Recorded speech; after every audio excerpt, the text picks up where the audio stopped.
Hi, I'm Alex Archibald. I've been buying and selling antiques since I was a kid. Over the years, generations of our family have gotten involved in the business, and I'll search just about anywhere I can to find hidden treasures both big and small. I never know what I'll turn up next. It's about exploring new places, seeing new sights, and having fun. And even though sometimes I get over my head, we try and make things a little better along the way. This is Curiosity. Hey guys, and welcome to today's episode. I'm gonna get some lights on in here because I just got back from a really cool estate sale where I bought some scrapbooks and some military items, and I'm excited to show you what I got because I think it's pretty cool. So let's dig through. Let me show you the treasures that came in today, and I think there's a couple gems in here. So let's get unpacking and start this video. Let's go. Okay, the first thing we're gonna do is go through all the stuff I got here. This box, and no, it's not Steve Madden shoes. Mind you, that might be kind of exciting too. This box has a few little goodies in it. So we have, take this guy out, look at this. A little mechanical lion made in, where is it made? I can barely make it out. Looks like a German-made sort of toy. Made in Japan, okay. Germany and Japan both made lots of tin mechanical toys, but let me wind this little guy up and show you what he does. He's pretty cute. Okay, check this out. His tail wags back and forth. His mouth opens and closes as he's roaring. And he's got sort of this plush fur over top of the metal mechanism that is a little bit worn, but all things considered, the toy's working really, really well. Kind of a funny looking little lion, but you think of all the kids that have probably put their fingers in there, trying not to get it bitten. Yeah, it stood the test of time very nicely. So we've got this cool little wind-up lion, which is working away. And while he's doing his thing, he'll take a minute to stop, which I can hear is almost be any minute. We have this little, gorgeous little desk clock. Look at that. Now, I don't know the exact year that this would have come from. The way that's printed on the back would lead me to believe this is probably like 1930s or 40s, something like that. The style of it is more 1800s with that ornate sort of clock face on there. But really, really pretty little mechanical piece, and a functioning alarm clock too. So you could set that on your nightstand. Maybe it was a little girl that had that with her other toys. And when we take this out of the box, we see we have a porcelain doll. I think that's all that's in there. Yeah, that's everything from inside that box. So to tell the age of a porcelain doll, let's see. First, do her eyes open, closed? No, but she does have glass eyes. And she's got porcelain feet. And you can kind of get an idea. Well, this one's dated. So it says Natasha by April Katz, 1936. So we can look up who April Katz was and get an idea of if she was a doll artist, somebody who made these sorts of things for consumers. And I just think that little teddy bear she's holding is very sweet. You know, somebody's little doll still in perfect shape. So a few little neat items there. I'll put the doll back in the box for now just to keep her safe. The other sorts of things I got are not quite toys, but more of a record of someone's life and existence during World War II. Now you might ask yourself, how do I, or why would I end up with this Sergeant John F. Allen's medals and pins and hat badges and such, when you'd think that this is something that should have or may have stayed with the family? And I'll tell you what's happened. There simply isn't really family left, and certainly not family left that's interested in carrying on his medals and awards. So what we have here is a nice little grouping of British medals. So the Africa Star, we've got the 1939 to 45 star, and the 1939 to 45 medal. It's got the tank battalion pins and even his 1939 Royal Tank Corps medal that he got for a cross-country championship. Now, this is a nicely presented piece. They had it on display, and his great niece had it, or I guess it'd be his niece had it. And she's now moving into a retirement home herself, and there isn't family that was interested in taking it on, so we ended up with it. Now, what's neat about this is that he'd written letters back from the war, starting from when he first started in the 1930s when he joined, so just prior to the war, 1938. And he writes, "Dear Mother, I haven't much news tonight, but no doubt you will welcome even a few lines. First of all, I'll tell you that I'm in a much better mood now, but still disappointed in the British Army. I'll stick my 6 years out somehow." And he says, "So far the gunnery course isn't as bad as I thought it would be due to our instructor. He's an Irishman, a corporal, and a good fellow, and doesn't give a darn for anything. He doesn't know much regarding gunnery, and as soon as he's told us all he knows, he starts telling us tales of soldiering in India." So I guess he did have some fond memories in the early days there. So there's many letters that are published in this sort of self-published book here. And he wrote this all through the war, and that's really, really neat. Tank Corps fought their biggest battle November 20th, and they had tremendous dinner and a dance. I'll see nothing of the dance because I'm on guard. He doesn't sound sad about it all. Last night, another fellow and myself went to Andover on my motorbike. We saw Dorothy Lamour in her Jungle Love, and I thoroughly enjoyed it. It's all in Technicolor in a splendid picture. So this is before World War II really started, and there he is. He talks about having a motorcycle and how a friend of his had another motorcycle in a sidecar. They ran into a shop, and it says that somebody drove by in a vehicle and hit it, and now there's nothing left of his motorcycle. So early enlistment letters, some very nice pictures included here. But then you start getting into 1941, and this is in the thick of battle. And he says, "I certainly wish I was back in Canada. I'm fed up with England. It wasn't so bad in peacetime, but there's so little to do and so few places one can get to now. So there's a job to be done, and until it's done, I'll be sticking here. I've done almost 3 years of my 6, and if the war doesn't last 3 years, I'll be home at the end of that time. I've been thinking a lot about home lately, and I'm counting the months until I'm speeding westward, on a freight or otherwise. I'm hoping it'll be on a motorbike." So spirits are still up at that point, and I just find this really fascinating as you kind of go through, and you see, this will be my last letter for some time. This is April 1941, so don't start worrying if you don't hear from me for a while. I'll write again as soon as possible. We've heard nothing from the pay office, so he's concerned about his money coming through, and we don't hear from him for a little while longer. And he's making his rounds and seeing some sights. So there he is in Cairo, swimming almost every day as he's in Cyprus, and again in Cairo, Death Valley, Libya.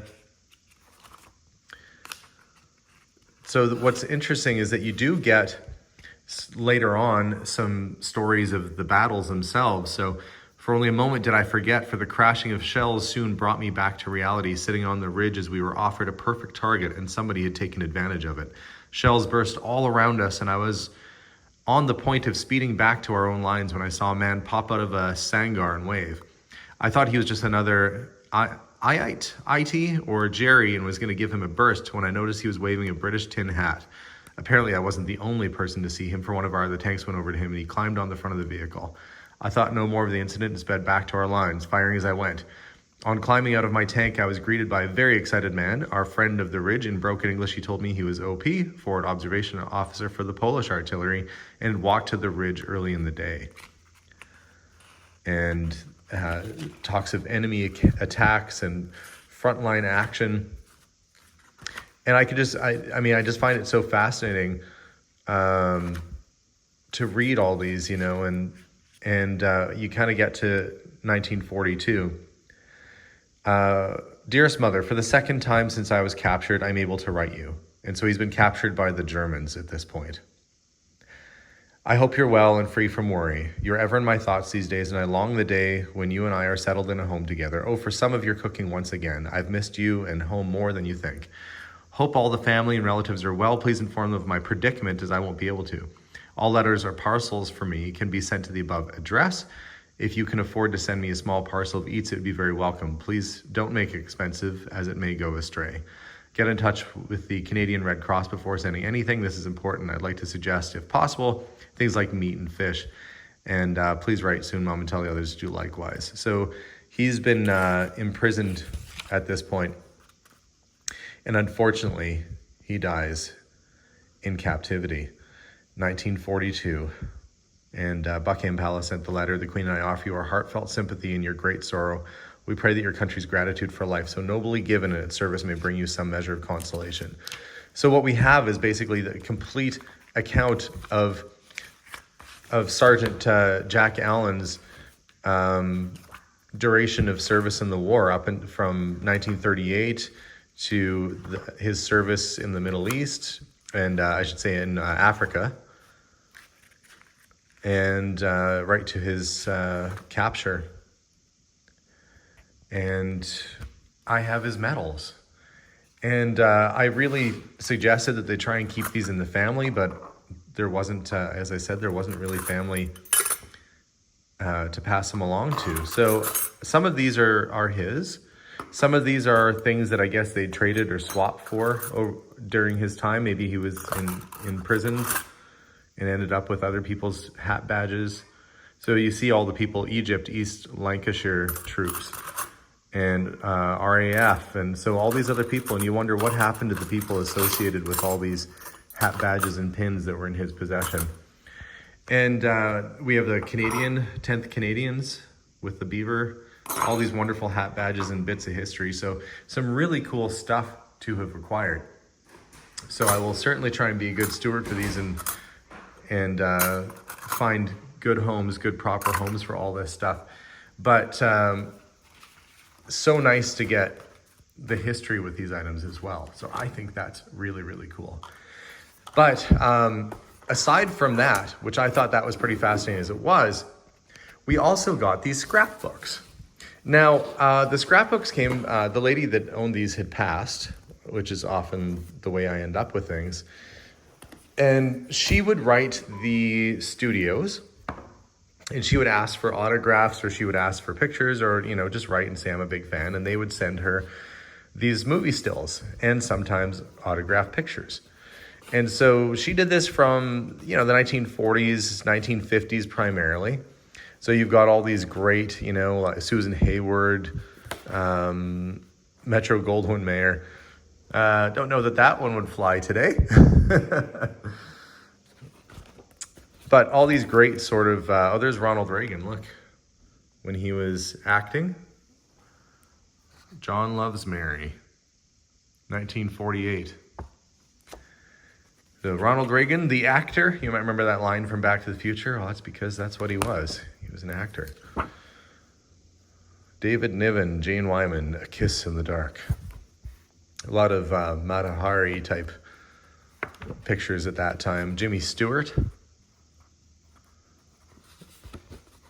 So some really great early still photographs.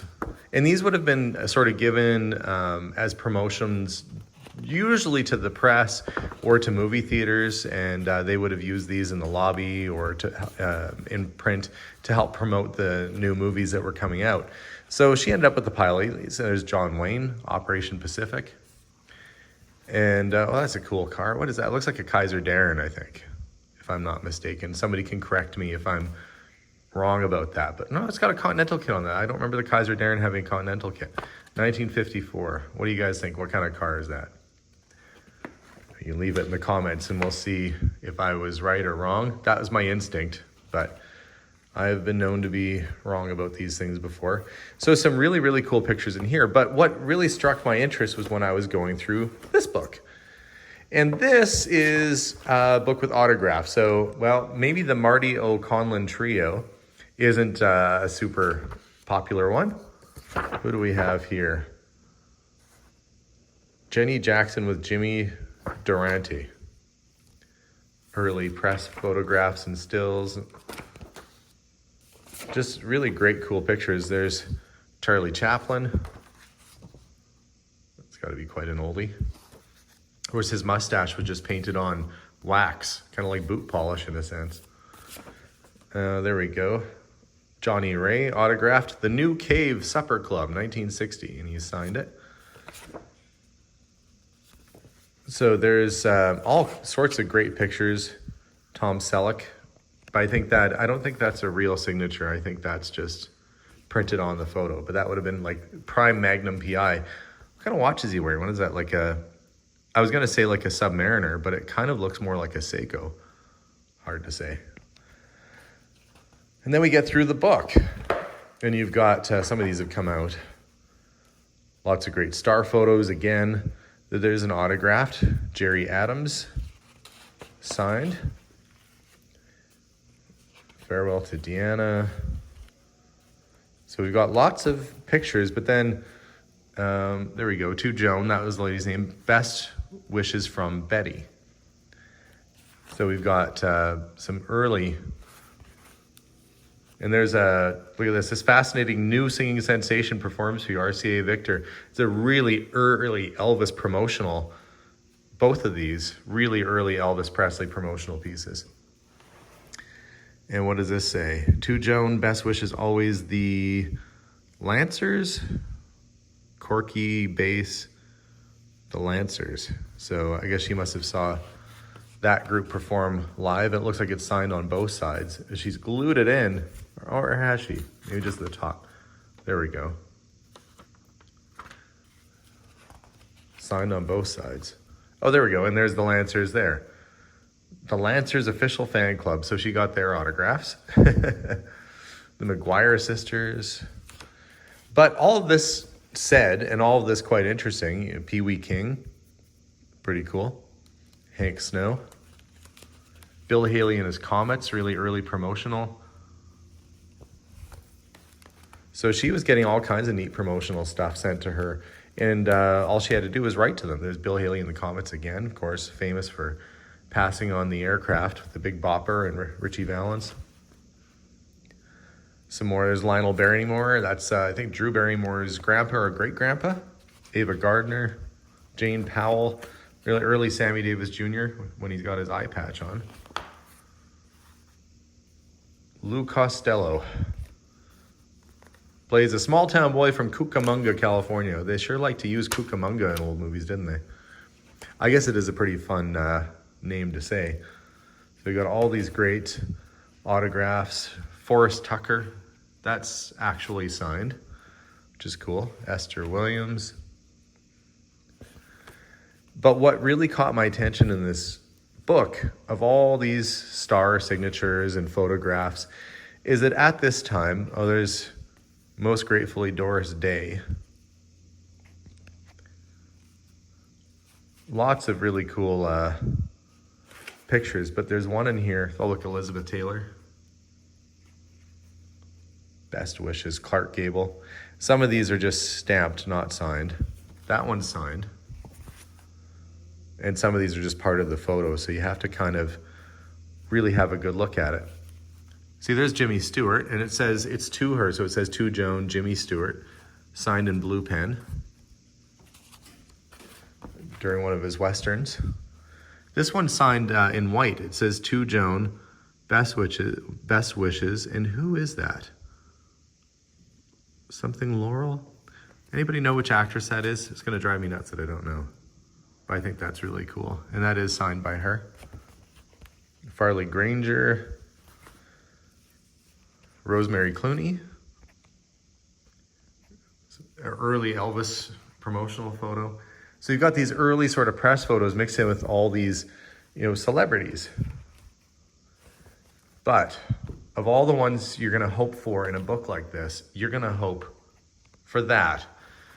This is a personalized signed Marilyn Monroe picture, 8x10. It says, to Joan, warmest regards, Marilyn Monroe.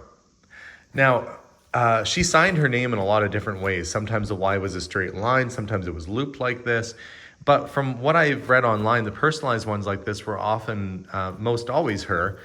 And especially if it was an original 8x10, which she didn't really send a lot of these out. There's a strong likelihood this might be an authentic Marilyn Monroe autograph picture. So even though all the rest of this stuff is really, really cool, I mean, how neat is that to get at this time, you know, the Bill Haley, the Elvis, the Doris Day, all these great early promotional things, but to get a hand-signed Marilyn Monroe photograph is just, it's unbelievable. So quite a cool collection. Casey Adams, just, you know, every page has something really cool on it. And she obviously had very varied interest in all sorts of different stars, and whether it was music or movies, but heck, look at that. So I think a really cool find today. So from military history with the war medals to vintage movie memorabilia, this was a really cool lot of stuff, and it encourages me to keep going out to estate sales because you never know what you're gonna find, and you should always look through the scrapbooks because that might be where the neat stuff is. So guys, have no idea what, as of today, what an autographed Marilyn Monroe 8x10 is worth. I think for everything that's on the table here today, I paid about $500 US for, and I think I did okay. I mean, I kind of took a gamble on it, honestly, but finding that Marilyn Monroe is the icing on the cake. So guys, thanks again for watching today's episode. I hope you enjoyed it. And if you can, in the comments, let me know what that one celebrity was that was autographed. And maybe if you have an idea of what Marilyn Monroe 8x10s go for, you can put that in the comments as well. But guys, thanks again for watching. We'll see you all soon. And I guess I've got some sorting and selling to do. But as always, subscribe for more episodes. Get out there and get hunting yourselves and look for cool stuff. And as for me, I'm heading back to go do more digging and look for treasures. As always, guys, bye for now.